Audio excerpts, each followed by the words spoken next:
তো ইরন ভাই, আপনি তো অনেক ব্যস্ত মানুষ এবং প্রচুর বই বের হয় আপনার। তো আপনার এবার কি কি বই এসেছে নতুন? এবার বইমেলায় আমার বেশ কিছু বই এসছে, ছড়া এবং গদ্য মিলিয়ে ছোটদের জন্য।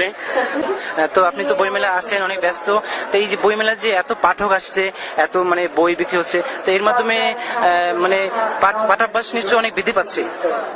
বইমেলা মানুষকে পাঠের ব্যাপারে বিরাট উদ্বুদ্ধ করছে, বিরাট ভাবে। কারণ বইমেলায় এসে অন্যকে, আমি যদি বই কেনার ইচ্ছা নাও থাকে বা অভ্যেস নাও থাকে, অন্যকে কিনতে দেখেও কিন্তু নিজের মধ্যে ইচ্ছেটা সঞ্চারিত হয়। তো এখানে প্রচুর বই বের করে, অনেকে বলে থাকেন যে এত বইয়ের ভিড়ে হয়তো সব বই মানসম্মত হচ্ছে না। তো এই মানসম্মত মানে করার ব্যাপারে আপনি কি বলবেন? আসলে বইকে মানসম্মত করার ব্যাপারে কোনো আইন নেই, তো কোনটা মান আর কোনটা মানসম্মত নয় এটার কোনো স্ট্যান্ডার্ড কি? হ্যাঁ, ঠিকই বলেছেন। তো এই জন্য এই বইমেলা নিশ্চয়ই মানে অনেক আগামীতে যে যে মানে জায়গার স্বল্পতা আর কি অনেকে বলে থাকেন, তো এইটা কি মানে এখানেই রাখা উচিত নাকি মানে বাইরে নিয়ে যাওয়া? 21-এর বইমেলা বাংলা একাডেমিতেই থাকতে হবে। বাংলাদেশে আরো অনেক বইমেলা আছে, সেখানে কেউ যায় না। হ্যাঁ, ঠিকই বলেছেন আপনি। তো আমরা আশা করি যে মানে আগামী তো আপনার অনেক বই বের হবে। তো আপনাকে ধন্যবাদ। ধন্যবাদ আপনাদেরকেও।